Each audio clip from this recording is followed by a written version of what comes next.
आदाब, मेरा नाम डॉक्टर सुवर्चला है। मैं जीवा फर्टिलिटी सेंटर्स में साइंटिफिक डायरेक्टर हूँ। फ्रक्टोज क्या सीमन में हो सकता है और फ्रक्टोज का रोल क्या है सीमन में, इसके ना होने से क्या असर हो सकता है, अगर फ्रक्टोज कम है तो उसके ट्रीटमेंट ऑप्शंस क्या हैं, आइए आज जानने की कोशिश करते हैं। फ्रक्टोज एक शुगर का सब्स्टिट्यूट है, यानी आप ग्लूकोज की बात करें, सुक्रोज की बात करें तो फ्रक्टोज भी एक शुगर है। और जैसे कि शुगर से हमको ताकत मिलता है, एनर्जी सोर्स होता है शुगर, स्पर्म के लिए भी फ्रक्टोज एक एनर्जी सोर्स है। ये प्रोड्यूस होता है सेमाइनल वेसिकल्स में। तो अगर फ्रक्टोज सेमाइनल वेसिकल से रिलीज नहीं हो रहा है तो स्पर्म्स का एनर्जी सोर्स जो है वो कम हो जाता है। आइए देखते हैं ये होता क्यों है और इसका क्या इफेक्ट हो सकता है। सबसे पहला है कंजेनाइटल एब्सेंस कहते हैं, कि पैदाइशी अगर सेमाइनल वेसिकल्स ना हो तो ये इशू हो सकता है कि फ्रक्टोज कम होने के कारण स्पर्म्स में प्रोडक्शन तो है बट मोटिलिटी नहीं है, यानी कि हरकत नहीं है, और ये बहुत बड़ा कारण बन जाता है इमोटाइल स्पर्म्स का। अगला कारण हो सकता है ऑब्स्ट्रक्शन। अगर रिप्रोडक्टिव ट्रैक में कहीं भी ऑब्स्ट्रक्शन है, या इजैकुलेटरी डक्ट में हो या प्रोस्टेट में कुछ प्रॉब्लम हो,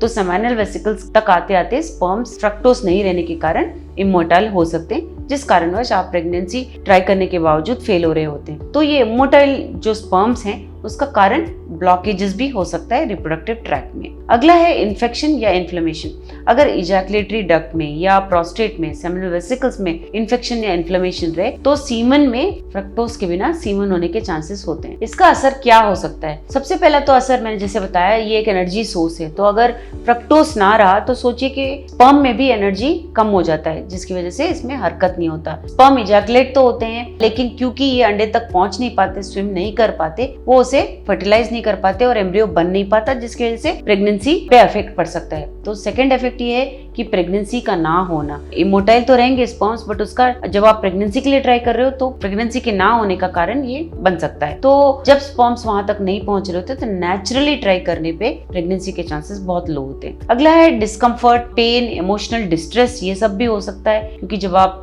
ट्राई कर रहे हैं और प्रेगनेंसी नहीं हो रहा है या सेक्सुअल इंटरकोर्स के दौरान डिस्कम्फर्ट या पेन है तो भी आपको इमोशनली डिस्ट्रेस हो सकता है। तो इसके ट्रीटमेंट ऑप्शंस क्या हैं? सबसे पहले तो कॉज जानना चाहिए, और अगर कहीं ऑब्स्ट्रक्शन की वजह से हो रहा है तो सर्जिकल करेक्शन कर सकते हैं। अगर इजैकुलेटरी डक्ट में कोई प्रॉब्लम है तो उसे सर्जिकली करेक्ट करके भी फ्रक्टोज का ठीक से प्रोडक्शन होने के चांसेस होते हैं। अगला ट्रीटमेंट ऑप्शन, हमें इन्फेक्शन के बारे में बात करना चाहिए। अगर कोई इन्फेक्शन हो तो अगर एंटीबायोटिक्स का ट्रीटमेंट दिया गया जाए तो भी ये ठीक होने के चांसेस होते हैं और फ्रक्टोज के दोबारा प्रोड्यूस होने के चांसेस होते हैं। तो हम ये इसका अनुमान ऐसे लगाते हैं कि या यूरिन सैंपल से या सीमन कल्चर से ये कि इन्फेक्शन कौन सा है, किस तरह का इन्फेक्शन है और कौन सा एंटीबायोटिक काम करेगा, जिसके कारण इस इन्फेक्शन के कम होते ही आपके सीमन का क्वालिटी बढ़ने के चांसेस हो सकते हैं। तो ये हो गया लाइफस्टाइल मॉडिफिकेशंस। जैसे हम हर चीज के लिए लाइफस्टाइल मॉडिफिकेशंस कहते हैं, वैसे ही स्पर्म की क्वालिटी के लिए भी, क्योंकि जो सीमन है, बॉडी का जो फ्लूइड है, वो आपके डाइट से भी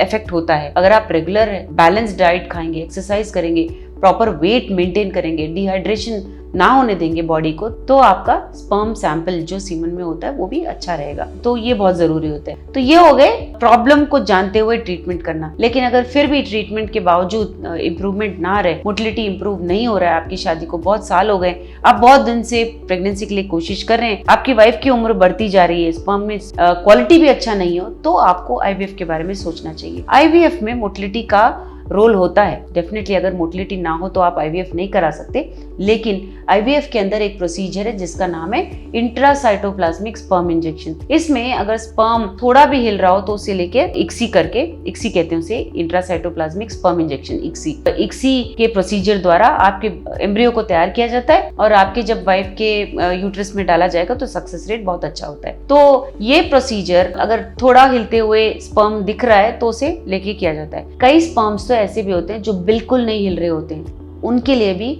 एक सॉल्यूशन है। ऐसा फ्लूइड, ऐसा केमिकल स्पर्म्स में डाला जाता है जिसका नाम है पेंटॉक्सिफिलिन। इससे जो हिल नहीं रहे हैं लेकिन जो फिर भी जिंदा हैं स्पर्म्स, वो हिलने लगते हैं। उन स्पर्म्स को लेते हुए इक्सी प्रोसीजर द्वारा आपके एम्ब्रियो को तैयार किया जाता है। तो ट्रीटमेंट ऑप्शंस हैं, अगर इन्फेक्शन नहीं है, अगर ऑब्स्ट्रक्शन नहीं है, ये सब प्रॉब्लम्स ओवररूल हो गए हैं, फिर भी मोटिलिटी ठीक नहीं हो रहा है, तो अवश्य आपको आईवीएफ के बारे में, इक्सी के बारे में सोचना चाहिए। इसके बारे में और जानकारी के लिए अवश्य जीवा फर्टिलिटी सेंटर्स आइए। धन्यवाद। हमने इस वीडियो बनाने के लिए बहुत मुशक्कत की है, मेहरबानी करके हमें लाइक और सब्सक्राइब जरूर कीजिएगा। शुक्रिया।